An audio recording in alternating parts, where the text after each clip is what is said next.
Hi friends, एक बार फिर से मैं आपका स्वागत करती हूँ अपने YouTube चैनल पर, जहाँ पर आपको हमेशा मिलती है इम्पोर्टेंट टिप्स। और आज मैं जो आपके लिए टिप्स लेके आई हूँ वो है उन बच्चों के लिए जो कि स्लो लिखते हैं। अगर आपके बच्चे भी स्लो लिखते हैं तो ये टिप्स आपके लिए हैं और आप इन्हें फॉलो करके अपने बच्चों की अगर स्लो राइटिंग है उन्हें फास्ट बना सकते हैं। और बहुत ही आसान टिप्स है, इन टिप्स को फॉलो करके आप अपने बच्चों को बहुत ही आसानी से उनकी राइटिंग को अच्छा कर सकते हैं, इम्प्रूव कर सकते हैं और उन्हें फास्ट राइटर भी बना सकते हैं। अगर आपका छोटा बच्चा है और वो अगर धीरे लिख रहा है तो आपको ये समझना बहुत जरूरी है कि आपका बच्चा स्लो क्यों लिख रहा है, उसकी प्रॉब्लम क्या है। प्रॉब्लम कोई भी हो, चाहे वो छोटे बच्चों की लिखने की हो या फिर बड़े बच्चों की, लेकिन अगर आपको प्रॉब्लम ही नहीं पता तो आप उसका सॉल्यूशन नहीं कर सकते। तो सबसे पहले आपको अपने बच्चे की प्रॉब्लम को समझना बहुत जरूरी है। अगर आपका जो बच्चा है वो स्लो राइटर है तो स्लो राइटर वो किस वजह से है वो आपको जरूर डिसाइड करना है, तय करना है कि आपका बच्चा स्लो लिख रहा है तो क्यों लिख रहा है। क्या उसको समझ में नहीं आ रहा है कि वो क्या लिख रहा है, या फिर जहां से वो लिख रहा है वो क्लियर नहीं है, या फिर उसको स्पेलिंग्स नहीं आती है इसलिए नहीं लिख रहा है, या फिर उसको लिखना पसंद नहीं है इसलिए नहीं लिख रहा है, या फिर उसको हैबिट नहीं है, या फिर उसको लिखने में बहुत बोरियत होती है। तो ये सारी चीजें हैं जो बच्चों को स्लो राइटर बनाती हैं। तो आपको ये डिसाइड करना बहुत जरूरी है कि आपका बच्चा स्लो राइटर क्यों है। तो क्या होता है कि जब प्राइमरी क्लास में हम बच्चों को पढ़ाते हैं तो उन्हें वहां पर हमें एक वर्ड या एक शब्द ही लिखाया जाता है और उन्हें हम सब कुछ लिख के देते हैं, वो वहां पर एक ही शब्द लिखता है। तो ऐसे में जब वो बच्चा फर्स्ट क्लास में या सेकंड क्लास में आता है तो उसे वहां पर सेंटेंसेस लिखने के लिए कहा जाता है या फिर सेंटेंसेस लिखने पड़ते हैं जो कि जिसकी उसे पहले से हैबिट नहीं होती। तो ऑब्वियस सी बात है कि जिस चीज की बच्चे को हैबिट नहीं होगी वो उसे स्लो ही लिखेगा। तो सबसे पहले तो हमें अपने बच्चों को सेंटेंसेस स्टार्ट कराने से पहले बच्चों को सेंटेंसेस की प्रैक्टिस करानी चाहिए।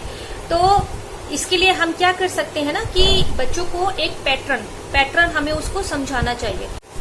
यहाँ पे मैं आपको दिखाती हूँ वो पैटर्न। देखिए, ये जो पैटर्न है, यहाँ जब बच्चा आपका फर्स्ट क्लास में आता है तो इस तरीके के पैटर्न्स की प्रैक्टिस आपको सबसे पहले करानी चाहिए। और अगर आपका बच्चा इससे बड़ी क्लास में है तो भी आप इन पैटर्न्स की प्रैक्टिस कराइए अगर आपका बच्चा स्लो राइटर है तो। ये देखिए, ये जो है, क्योंकि बच्चे को एक वर्ड लिखने की हैबिट है, उसे इस तरीके की लगातार जो है लिखने की हैबिट नहीं है, तो आपको उसकी प्रैक्टिस इस तरीके से करानी चाहिए। उसको आप ये प्रैक्टिस जो है 4 और 5 डेज कराइए और इसकी प्रैक्टिस कराने के बाद आप उसको पढ़ाना लिखवाना शुरू कीजिए। ये आप उसकी नोटबुक में भी करा सकते हैं और इससे रिलेटेड पैटर्न बुक भी आती है, आप उसे भी डायरेक्टली लेके उसे यूज कर सकते हैं और उसे आसानी होगी। नहीं तो आप इसी तरीके के पैटर्न जो है बुक है, नोटबुक है, वो उसे अपनी नोटबुक में करवा सकते हैं। पैटर्न बुक लेने की भी जरूरत नहीं पड़ेगी। तो आप सबसे पहले इस तरीके के पैटर्न की उसे प्रैक्टिस कराइए। इससे क्या होगा, उसे जो है राइटिंग को लिखने में उसका जो हाथ है वो हैबिट में आ जाएगा, जो कि अभी जनरली उसकी हैबिट में नहीं है। तो पहले तो ये हो गया, पैटर्न्स की प्रैक्टिस आप ऐसे कराइए। दूसरी चीज ये है कि जरूरी नहीं है कि आपका बच्चा इसलिए स्लो लिख रहा है कि उसे लिखने की हैबिट नहीं है। इसका कारण ये भी हो सकता है कि जो आपका बच्चा है वो इसलिए स्लो लिख रहा है क्योंकि जो वो लिख रहा है वो उसे समझ में नहीं आ रहा है। तो सबसे पहले आपको कोशिश करनी है वो चीज समझाने की, जो भी काम उसे करवा रहे हैं। आप सोच के देखिए कि अगर कोई भी काम आप बच्चे को करा रहे हैं और उसको ये पता ही नहीं है कि मैं क्या लिख रहा हूँ या इसका मीनिंग क्या है या इस वर्ड की स्पेलिंग क्या है, तो ऑब्वियस सी बात है कि वो उसे स्लो ही लिखेगा। तो बहुत ही जरूरी है कि सबसे पहले आप अपने बच्चों को ये समझाएं कि ये जो काम आप करा रहे हैं, चाहे वो स्पेलिंग्स हैं या क्वेश्चन आंसर्स हैं या फिर फिल इन द ब्लैंक्स हैं या फिर आप हिंदी का कोई काम करा रहे हैं, उसके कोई क्वेश्चन आंसर है, तो उसे आप पहले उसे समझाइए। उसे समझाइए कि क्या क्वेश्चन है, उसे रीड करके उसे समझाएं, उसका आंसर उसे समझाएं और उसे पूरा से अच्छे से एक्सप्लेन कर दें। जब भी आप बच्चे को काम कराने बिठाते हैं, आप जो भी काम उसे करा रहे हैं उसे एक्सप्लेन कर दें ताकि उसे पता चले कि वो क्या लिख रहा है, उसे क्या लिखना है। उससे क्या होगा कि उसे जब वो लिखेगा तो उसे हो सकता है कि उसे बहुत कुछ पहले से ही पता हो, स्पेलिंग्स उसे पहले से ही पता हो या क्वेश्चन का आंसर उसे पता हो, तो उसे लिखने में इंटरेस्ट आएगा और उसे आसानी होगी। ये बहुत इम्पोर्टेंट है कि जो भी आपके बच्चे की जो मैडम है नेक्स्ट लेसन कराने वाली है, उस लेसन को आप अपने बच्चे को पहले ही उसकी स्पेलिंग जो है वो ओरली लर्न कराना शुरू कर दें। जरूरी नहीं है कि आप अपने बच्चे को लिख लिख के याद कराएं, बच्चे ओरली भी याद कर लेते हैं। दिन में 3 या 4 टाइम्स अगर आप बच्चे से ओरली स्पेलिंग पूछेंगे तो उस बच्चे को पहले से ही स्पेलिंग लर्न हो जाएंगी। और इसका प्रोसेस बहुत आसान है कि जब भी बच्चा कुछ काम कर रहा हो आप उससे स्पेलिंग्स बार बार पूछते रहें। खेल खेल में भी आप उससे स्पेलिंग पूछ सकते हैं और उससे स्पेलिंग लर्न कराते रहें। इससे क्या होगा कि जब मैडम लेसन कराएंगे या फिर मैडम उस लेसन का रिटर्न वर्क कराएंगे तो बच्चों को सारी स्पेलिंग्स पहले से ही लर्न हो जाएंगी। अगर सारी नहीं होंगी तो उनमें से आधी स्पेलिंग बच्चों को पहले से ही लर्न होगी और आधी जब मैडम कराएंगी तो उन्हें लर्न हो जाएंगी। और साथ में उन्हें लिखते समय प्रॉब्लम नहीं होगी, उन्हें देखने की जरूरत नहीं पड़ेगी कि इसकी स्पेलिंग क्या है, उन्हें पहले से ही पता होगी तो वो खुद ही लिख लेंगे और बहुत ही फास्ट लिख लेंगे। क्योंकि वो जो चीज आपको पहले से पता होती है, आपके साथ भी ऐसा होता है कि जो चीज आपको पहले से पता हो तो वो आप जल्दी लिख लेते हैं। अगर मैं आपसे कहूँ कि आप किसी ऐसे पर्सन के बारे में लिखें जिसके बारे में आपको नहीं पता तो आप नहीं लिख पाएंगे, और अगर आपसे कहा जाए कि आप अपने बारे में लिखें तो आप फटाफट लिख देंगे। तो ये वही है कि आप अपने बच्चे को पहले से ही वो उस चीज की तैयारी करा दीजिए जो उसको लिखना है।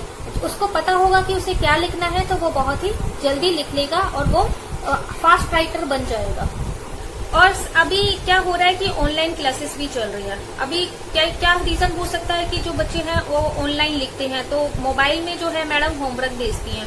अब मोबाइल में जो मैडम होमवर्क भेजती है तो आपने देखा होगा कि शीट में बहुत छोटा छोटा लिखा होता है। तो आप जो भी ऑनलाइन पे मैडम लेसन करवा रही हैं तो आप उसे डायरेक्टली होमवर्क में करने के लिए नहीं दें, बल्कि वो लेसन उसको अच्छे से समझा दें, उस लेसन के क्वेश्चन आंसर उसको समझा दें, फिर उसको होमवर्क करने बैठाएं।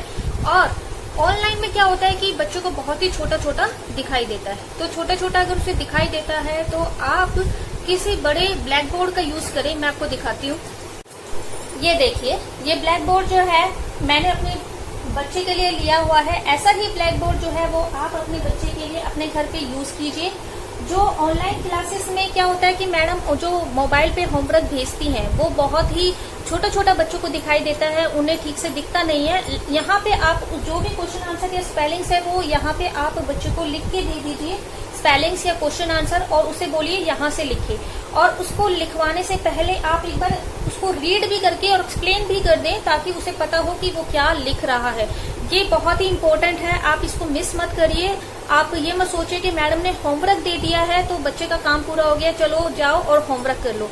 अगर आपने बच्चे के साथ ऐसा किया तो आपका बच्चा हमेशा स्लो राइटर ही बना रहेगा। तो एक्सप्लेन करना बहुत जरूरी है, इसे मिस बिल्कुल भी ना करें। और इसके अलावा आप क्या कर सकते हैं वो मैं आपको बताती हूँ, जो बहुत ही इम्पोर्टेंट है, डिक्टेट करना। कि डिक्टेट करिए आप अपने बच्चे को, जो भी काम वो कर रहा है, लिखने का काम अगर वो कर रहा है तो आप उसे डिक्टेट कीजिए। डिक्टेट करने से क्या होता है कि अगर बच्चे को कोई स्पेलिंग लर्न नहीं है या उसको पता नहीं है, डिक्टेट करने से क्या होगा, आप डिक्टेट करिए, स्पेलिंग बोलिए, बच्चा लिखेगा। जब आप बोलेंगे वो भी अपने मन में एक बार स्पेलिंग को बोलेगा और उसके बाद उसे लिखेगा, तो साथ साथ उसे स्पेलिंग भी लर्न होगी। दूसरा, उसे वेट नहीं करना पड़ेगा कि पहले उसे देखना है फिर लिखना है, देखना है फिर लिखना है। देखने का जो प्रोसेस है वो खत्म हो जाएगा और उसे खाली लिखना होगा और साथ में उसकी स्पेलिंग भी लर्न होगी। तो ये डिक्टेशन जो है वो बहुत इंपॉर्टेंट है। अगर आपका बच्चा स्लो राइटर है और उसे आपको फास्ट करना है तो आप डिक्टेट करना स्टार्ट करिए। अगर वो जिस भी सब्जेक्ट में वो स्लो है, सपोज वो हिंदी में है तो आप हिंदी में डिक्टेट करिए, उसे मात्राएं बताइए कि कैसे वो लिखता है, उसकी मात्राएं कौन सी लगती है। और अगर आप इंग्लिश का काम करा रहे हैं और इंग्लिश जो है बच्चा स्लो लिखता है तो इंग्लिश की स्पेलिंग आप डिक्टेट कर करके बच्चे को बताइए और डिक्टेट करके आप उसे बोलिए और उसकी स्पेलिंग भी बच्चे को साथ साथ ओरली लर्न कराते रहिए। इससे धीरे धीरे जो है आपका बच्चा स्पेलिंग भी लर्न कर लेगा और वो धीरे धीरे स्लो राइटर से फास्ट राइटर बन जाएगा, आपको पता भी नहीं चलेगा। ये बहुत ही इम्पोर्टेंट है और बहुत यूजफुल टिप्स है और मैंने अपने बच्चे को इसी तरीके से डिक्टेट कर करके उसको फास्ट राइटर स्लो राइटर से बनाया है।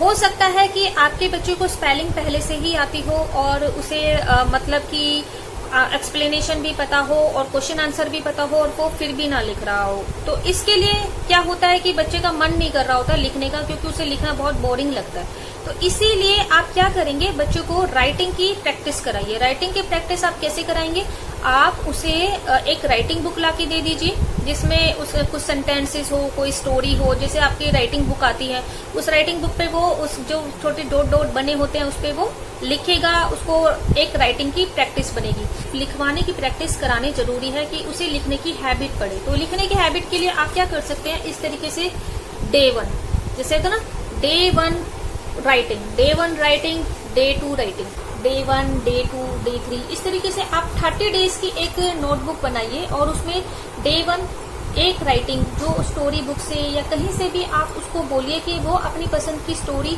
इस नोटबुक में बहुत ही सुंदर राइटिंग में आपको लिख के दिखाए।